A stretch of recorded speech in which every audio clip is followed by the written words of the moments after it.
Whether we like it or not, in this day and age, it seems that good judgment, ethical conduct, and new ideas aren't enough to have a successful political career.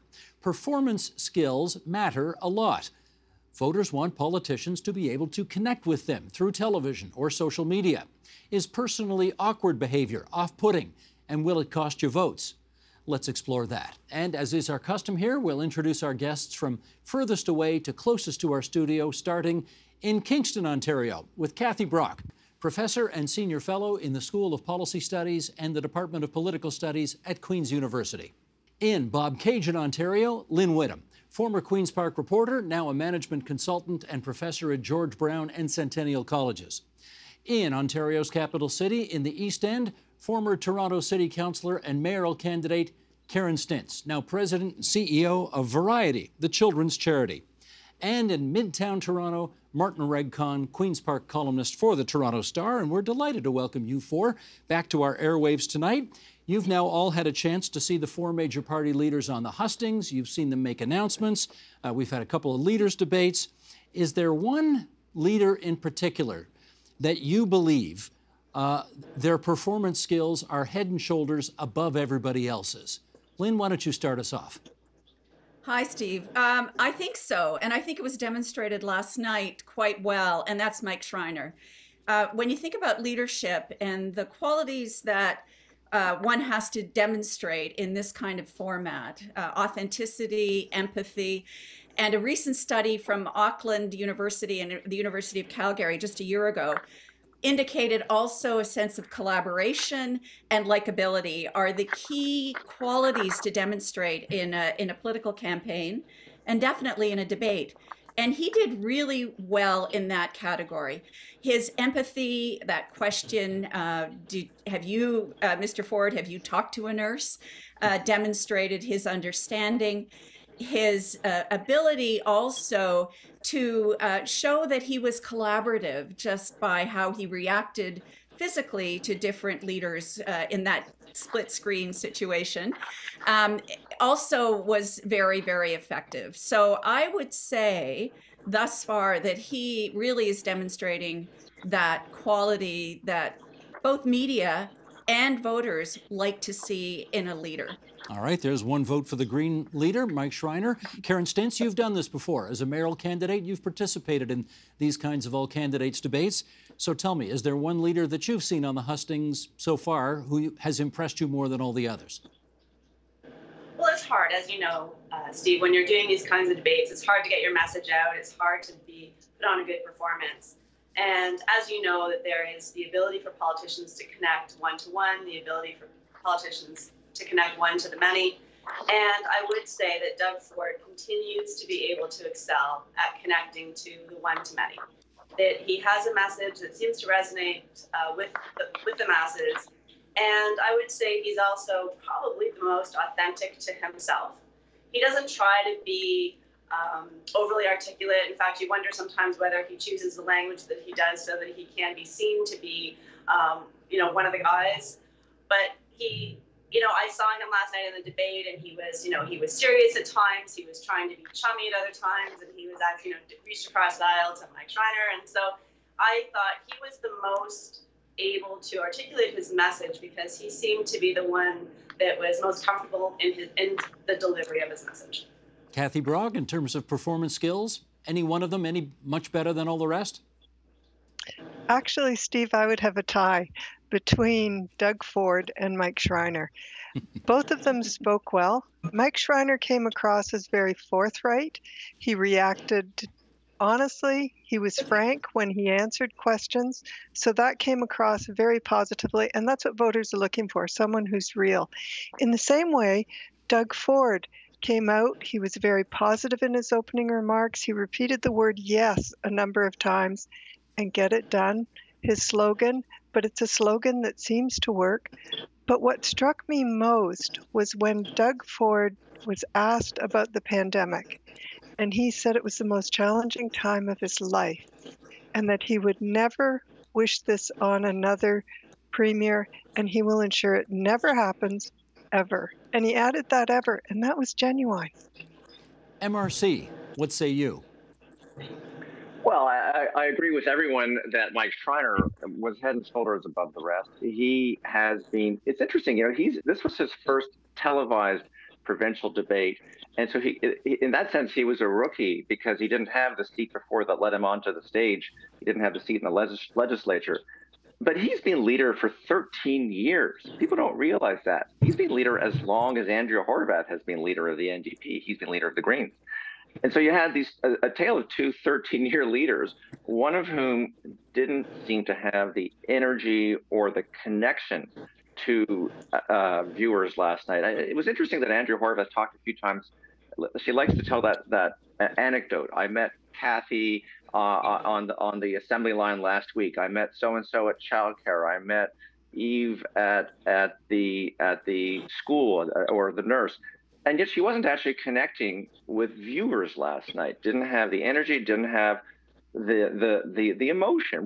Let's talk about emotion for half a second here, because that's something that Doug Ford delivers on. And although you can sometimes have too much of a good thing, too much positivity, and it begins to sound a bit phony.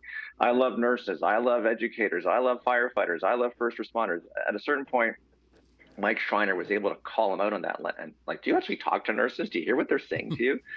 But clearly, on the emotional front, Mike Schreiner connected. And let me just quickly say, he was passionate. But he was more sad than mad. He wasn't angry when he attacked the Doug Ford or even Del Duca or Horwath. He went after everybody last night, and yet you would think he was Mr. Nice Guy. Very interesting ability to do that.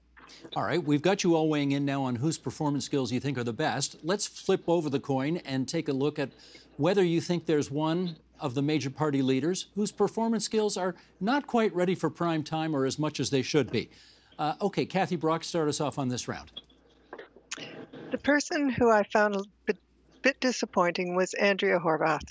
And part of it was she was interrupting all the time. She was called out a number of times by both of the moderators, and she used anecdotes too much. People have heard her say that in the past. What we needed to hear from her was, how are the NDP going to fix things? What are they specifically going to do? And I think she was weaker on that. But generally, she was very argumentative and didn't appear to be happy or like she had fire in the belly. All right, just to remind everybody that we can go beyond the leaders' debate in making these judgments. So, Karen Stintz, come on in here and tell me, leaders' debate, campaign announcements, scrums with reporters, meeting with individual members of the electorate, whose performance skills seem not ready for prime time in your view? Well, I would agree that Andrea Horwath is having a very difficult time resonating with the general population.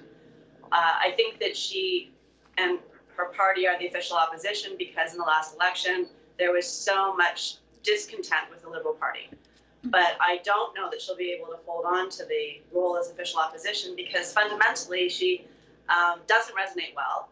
I think she has not been able to create a narrative around what the NDP has achieved in the last 4 years. I think that Doug has successfully branded her as the one who always says no. Whether that's true or not, I think that that's resonating. And I think that throughout the campaign, she hasn't been able to shed the image that she has been anti every initiative that's come forward by the government. She hasn't put forward anything, that positive platform that would help change the narrative that she's just been against everything. So I think that in spite of her years in the role and her years in public office, she hasn't found her footing yet to be able to write her own narrative around who she is and what her party will bring to the table. Lynn Whittam, what's your view? Well, I agree with my colleagues about Andrea Horwath's performance, but I'd also like to speak about Stephen Del Duca, whom I found he accomplished what he needed to do, according to Google Trends, during his discussion. A lot of people looked him up on Google to see who he was, but his message was bureaucratic, if nothing else. It lacked emotion. He talked about his policy. He talked about, I have a plan, I have a plan, I have a plan. And we remember who had a plan in 2016, and that didn't work out very well for Hillary Clinton. So his more or less bureaucratic message, which was also echoed in all his tweets today, didn't resonate for me, and I don't think it would have resonated well with the audience. He's telling people to go somewhere else to learn about who he is and what he's doing. And so I think that lack of emotion undermined his performance. Martin, could you follow up on that? What was your impression of how Stephen Del Duca has done performing throughout this campaign?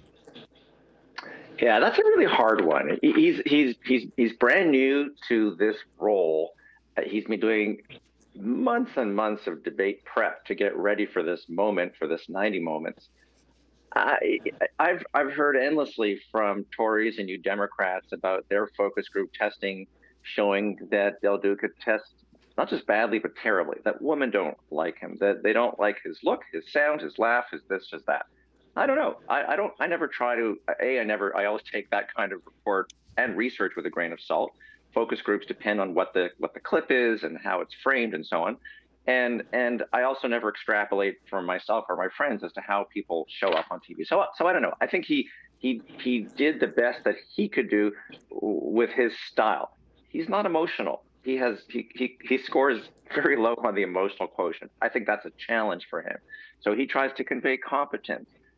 I know what I'm talking about. I know what I'm doing. Here's my website. I'm not sure that's a bad thing to do. Everyone does that now. Donald Trump, Barack Obama, everyone refers people to their website. It's a way of conveying that I really have the information. Meanwhile, I'm going to tell you a little bit about it in shorthand. I did talk a little. I jumped the gun. I didn't know you were going to ask about weak performers, so I did talk a little bit about Andrew Horwath already. Let me just say one thing about Doug Ford, because you asked about the campaign trail. It's interesting, this folksiness thing that he does. I call it sometimes faux folksiness because he does overdo it sometimes, but it's very effective at certain when he's on his game for some people. And this morning he once again used this phrase I heard several months ago where he said he was talking about a serious subject, racism, and he was saying this is a problem that arises when the cheese slips off the cracker for people. I mean, I don't know. It is a bit of a shtick. It's a bit of a routine that I think he puts on, but so does Andrew Horwath. The two of them are always using the word folks, everyday folks. Mm-hmm. It's a vocabulary that they are trying to instill in their campaign rhetoric, and I think Doug Ford pulls it off better than Andrew Horwath, who doesn't always sound, when she talks about everyday folks and she's talking about her tax freeze on people earning up to $200,000. Mike Schreiner called her out in that, and it's hard to say that everyday folks are really who are earning $200,000. Maybe they're actually a little bit above everyday folks in income levels. Well, they're actually, technically speaking, the 1% in Canada. If you make north of 200,000, you're in the 1%. You're not an everyday folk. That's just a fact. Okay, let's, you know what? Let's show some clips now. And I want to get you folks, there we go again. I want you experts to weigh in on what we see here. Let's start with Doug Ford. Here's a clip of him getting it done. Okay, Sheldon, let's roll this, please. Let me tell you, I just love this part of my job, getting out and visiting the people, getting out of the bubble of Queen's Park and listening to the real people and their concerns. Okay, I don't know if people at home can tell, but every single one of those words he just said, he read off a teleprompter. And Kathy Brock, I want to know what you make of the fact that 4 years into his premiership, Doug Ford is still incapable of making any announcement at any time without a teleprompter. Steve, I don't think that is necessarily a bad thing. People do want the leaders to speak without notes, etc. But if a premier slips up, if a premier makes a mistake on a fact, people are going to slam him and they're going to repeat it again and again and again. So it's better that he play it a little safer and that he stick to his script because he knows that. He also does it well because he believes what he's saying. He's reviewed these notes, it would appear, because he speaks from the heart. And yes, he sometimes is a little too folksy, but on the other hand, people kind of feel that's a bit of a warm hug at a time when they're going through difficult times. Karen, what do you think of his reliance on the teleprompter? Well, I think he's learned from past mistakes that he needs the teleprompter. because I remember he had gone out to give this big announcement. I think it was on the Northern Ring of Fire, and how he was so excited about it. But there was still the license plate issue that was plaguing him. And he got through his press conference, and it was pitch perfect. And then at the end, he just couldn't help himself. He had to go after one of the reporters who asked him about the license plates, and it derailed the entire message that he was trying to give, because that became the news for the next 5 days. So I think after that moment, he realized, and his team realized, he needs the teleprompter. He needs to stick to the script. When he sticks to the script, he does very well. Even when he's folksy and he misuses words and he overuses phrases, he's still more authentic.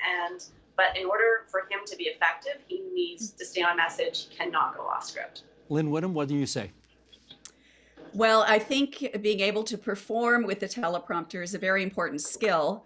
I'm not sure he's that great at it, because the teleprompter makes some of the things, some of the references, the anecdotes, the alliteration sound a bit wooden. So in the debate last night, when he talked about the economy under the Liberals' leadership going downhill like the Canadian bobsled team or toboggan team, one of those, to me, it sounded pretty contrived. And I know that's the clip that people are picking up today. However, it seemed wooden to me. And that's because he's not a great rehearsed presenter. The teleprompter requires certain skills to be able to sound natural and authentic. And I don't think he achieves that. You won't be shocked to hear, Martin, that Stephen Del Duca, the Liberal leader, doesn't think much of Mr. Ford's use of the teleprompter. And here is what he has had to say numerous times about that. Here's one example of him on the hustings talking about that. Sheldon, the clip, if you would. When a premier of this province needs to read a script repeatedly that others have written for him, when he's thinking about how he's governed and where he wants to take the province, and by the way, you know this, Doug Ford does this every day of the week. Reading someone else's words isn't something that speaks to me in a genuine way. And I don't believe the people of Ontario believe it does either. Fair point, Martin?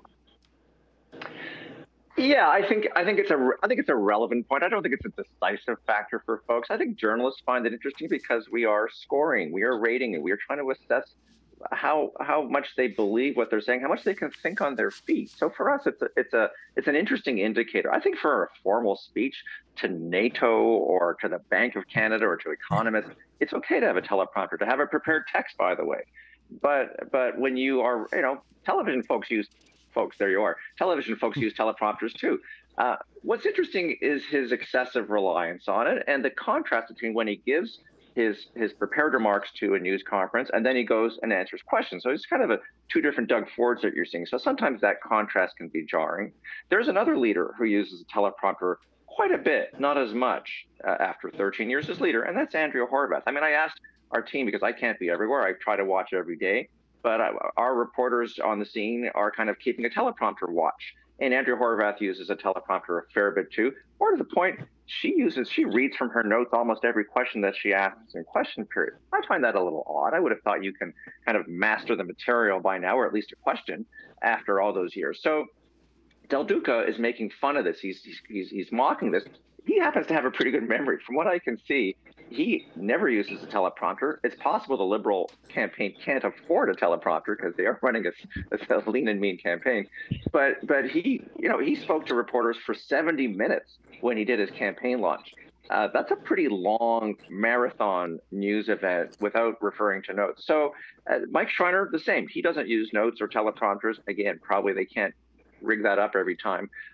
Do I think that viewers notice it? No. Do I think the journalists who cover these reporters notice it? Absolutely. And it kind of influences the way a reporter who's only human judges the competence of an authenticity of a leader. Well, this is what I'm wondering, Lynn. Do you think voters give Del Duca marks for the fact that he can get up there and talk about his costed financial plan for 70 minutes without once using a teleprompter or looking down at notes? I mean, the guy's got his brief down pat. I think Martin's absolutely right. It's not a threshold. It's not an important issue. I think Del Duca is trying to make an issue out of it, but I don't think people really care that much. Where it does, I think, influence a voter and the media that channels the information to the voter is when things don't seem authentic. And so the teleprompter and Ford, I know he's folksy and wonderful, but a discerning audience, a discerning voter might say, is that real? For Martin, who mentioned that it actually comes across as a bit too folksy, that's that lack of authenticity. And I think it comes from a lack of performance skills or being able to speak from the cuff in a way that isn't terrifying for his handlers. Well, let me pick up on one thing Martin said a moment ago, and that is the ability of all of them to, quote unquote, think on their feet. And as we move into the next part of our conversation here, one of the things that the leaders always have to watch out for on the hustings is this sort of late-breaking development that they are not aware of. And it happened last Thursday to Stephen Del Duca when he was at his press conference and he was told by the Star's Rob Ferguson, your colleague, MRC, that one of his candidates in southwestern Ontario had said some pretty awful things on Facebook about gay people and women. He said it when he was a teenager. And well, let's just play some of this. Here's Rob's question and the leader's answer. Sheldon, if you would. Were you aware of this, or is anything being done? Just asking in the wake of yesterday's candidate trouble. Yeah, no, I wasn't aware of that, Rob. So what I will commit to right now is taking a close look at this immediately following this event. And if, in fact, the allegation is true, I can confirm that candidate will not be standing as an Ontario Liberal Party candidate. I think it's really important for leaders to take decisive action when candidates, when candidate behavior that is irresponsible, that is reckless, that is not what we stand for, is dealt with in the most decisive way possible. So I will take a look immediately following this event, and if that is the case, then that individual will no longer be a candidate for us.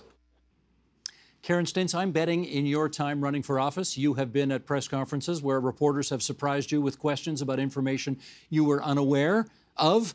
How do you think Stephen Del Duca handled himself in that situation? I think he did well because he acknowledged that he didn't know about the matter and he said he would look into it, which is really what the only response you can give is.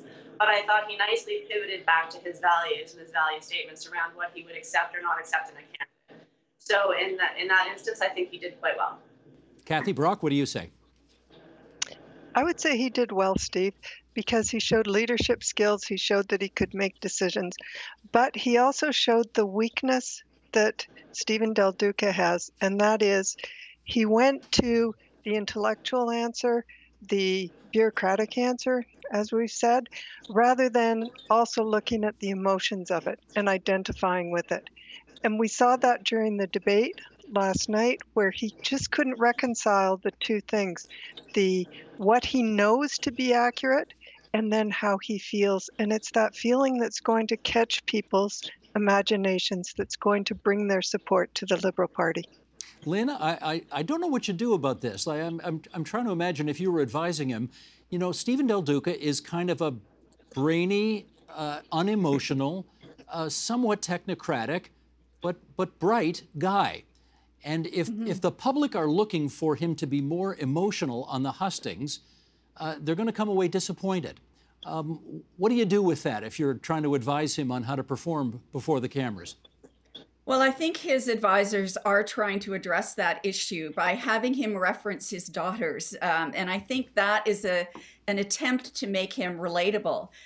But I don't think that's landing, because what happens when he's constantly comparing situations such as the educational issues in Ontario to how his daughters are experiencing it, he isn't able to universalize that emotion. And so it seems rather narrow in his focus. So I think they are trying to address it.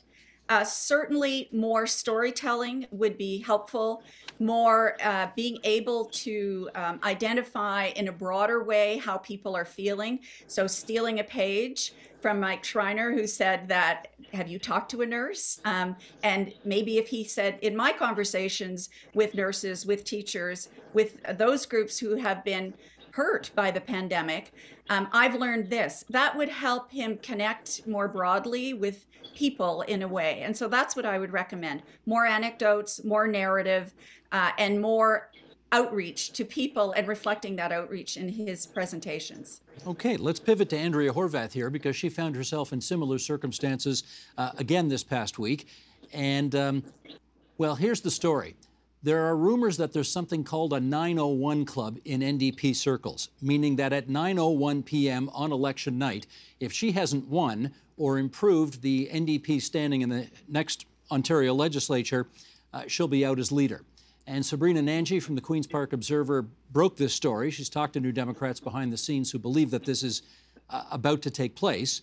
And she asked the question of Andrea Horwath at a press conference last week. Let's see how the NDP leader reacted. Sheldon. I guess I'm wondering, what's your message to the people in your own party who are telling me they can't win with you at the helm? Well, I think we have an important election that's upon us, and that's going to be my focus. I'm going to continue to work for the people of this province and to assure them that instead of a premier that is working for his buddies, we can this time have a premier that works for you. And I just encourage all of our NDP candidates as well as members to get on board to provide the people of Ontario with hope for the future. Now, Martin, that's about as unwelcomed a question as any leader will ever get on the hustings. Namely, there's a bunch of people in your party that want you out. How do you think she handled it? You know, I think you've answered the question in a way because it's a tough question. I don't know that there's a perfect way to answer that. I don't think she pulled it off perfectly. I think everyone's aware that Andrea Horwath is facing a test. And so I don't know that she could even, there's any way to address that looming question mark about what happens on June 2nd if she doesn't become Premier of Ontario, or if Horwath mania hasn't taken over the province. I think the contrast between her response and Del Duca's response, which was also a tough question, was interesting. I think Del Duca, I was watching when my colleague asked that question, and I thought he handled it really well. I think that one did call for a very firm answer without emotion or folksiness, and I think it was kind of no nonsense and businesslike and brisk and decisive. A contrast actually to how Andrea Horwath, I think Del Duca was trying to convey this. It was a bit subtle, but the subtext was, I'm being decisive, unlike Andrea Horwath, who in the last election had some candidate troubles, including some anti-Semitic remarks or Facebook, social media stuff, and she kind of waffled on it. There were a couple of other things that were anti-police. And she wasn't decisive, and I think Del Duca was trying to convey that. But to your point, Stephen, I don't think that Steve, because Stephen is the leader, you're Steve. I don't think that any leader wants to try to be somebody that they're not. You're right. I mean, Stephen Del Duca is not Mr. Warm and Fuzzy, and he'd come across as phony if he tried. The storytelling that Lynn talked about is a good idea. But the one person who has pulled off a personality transplant, if I can call it that, slightly tongue-in-cheek, is Doug Ford, who was a completely different character in the last election and has had a transformation under COVID. I'm not saying that he did execute it perfectly, but he definitely modulated his outbursts, his disruptiveness, his aggression, and his just all-around annoying personality to some people, and became a much more modulated person, much more collaborative, whether with Prime Minister or even with Mike Schreiner and other leaders. So Ford has pulled it off. Just to close the circle, that's why he's on the teleprompter so much. They're trying to keep him under control. They don't want him to revert to the old angry Doug Ford. And while some people think teleprompters can be effective, the problem is that at a certain point, whether it's Ford or Horwath, it sounds scripted, and that's just not authentic. I'm often reminded of Melissa Lantsman's great line that Doug Ford used to be the guy who acted like a bull who brought his own china shop with him wherever he went. And you're right, he's not that guy so much anymore. Okay, Kathy Brock, that response from Andrea Horwath to, what's got to be one of the toughest questions you're going to get at a press conference. How'd she do? I think she did quite well. The difference between the way she responded and the way Del Duca responded to his question was she was facing something that was personal. It was a challenge to her. He was facing something for another candidate that was running for his party. And there's a big difference there because Del Duca's response was one that said, okay, if he's not performing, then I can get rid of him. Andrea Horwath held up her head, she smiled, and she said, look, I'm going to continue and I'm going to be a leader here. So I think that was much more impressive. Karen Stintz, I'm betting when you ran for mayor of Toronto and the campaign didn't quite take off the way you had hoped it would, that there were moments when reporters came to you and said, all right, when are you getting out? When are you getting out? It's not happening. Yeah. When are you getting out? So you've been in Andrea Horwath's shoes. How did she handle it? Well, I think that really, if you're going to have a smile on your face, then you just smile and shut it down and say, oh, you know what, my caucus doesn't have anything to worry about because we're going to win this election. Period, end of story, full stop. She then went on to try to pivot to talk about Doug Ford, and I think that's where she lost the opportunity to just shut it down. And it was just, for me, watching a little awkward, seeing her smiling away, really when the undercurrent of the question is, your caucus wants to get rid of you unless you win this election. And she had that moment of just, if she's going to keep smiling, then just smile and shut it down. Yeah, Lynn, she did smile all the way through the question. You have to give her, got to give her full marks for that. She did keep a poker face on it. But what else did you think about it? Well, I thought it was message tracky. So I think she anticipated this question. And the standard approach to dealing with a difficult issue is to acknowledge and then divert to something else. So I think she was ready for it. And I think it didn't have real genuine emotion underscoring it. Del Duca used classic crisis communication strategy in his answer. So his answer was like a holding statement, fundamentally, which is what you do from a public relations perspective when you don't have the answers. And you need to just keep people, the media primarily, at a distance until you figure out what's going on. And that's exactly what he did. He also did well by saying fundamentally what his principles will be when he's deciding what to do with this particular situation. So that was a classic crisis communication response, and I think he did it well. All right, we got a couple of minutes left. Let's do one more. Here's a quick clip of Mike Schreiner here, who also had some candidate issues.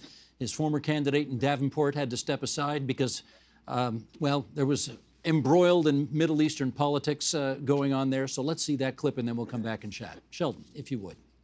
We will not tolerate hate in this province, and the Ontario Greens will go beyond denouncing it. We will support legislative action to address anti-Semitism, anti-Black and anti-Indigenous racism, Islamophobia, homophobia, transphobia, with legislative action to ensure that we protect everyone in this province. Kathy Brock, how did the Green leader do there? He came across quite clearly. He states what he believes and he puts out the message, so that works for him. And I think that's important for the leader of the Greens to do right now, but also to put things in a broader context.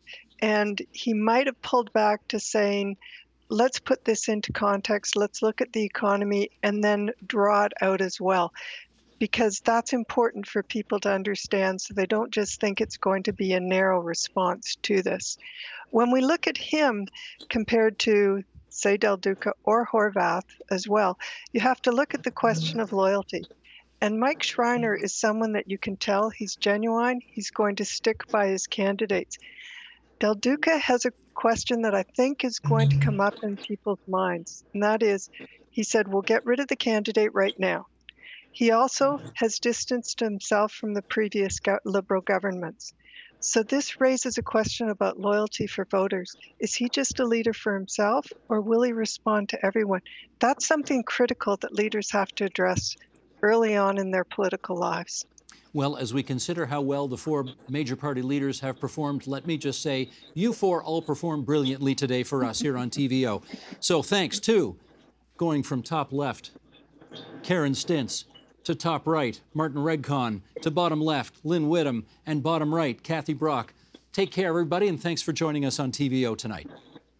Thank you. Thanks, Steve. Thank you. Take care. The Agenda with Steve Paikin is made possible through generous philanthropic contributions from viewers like you. Thank you for supporting TVO's journalism.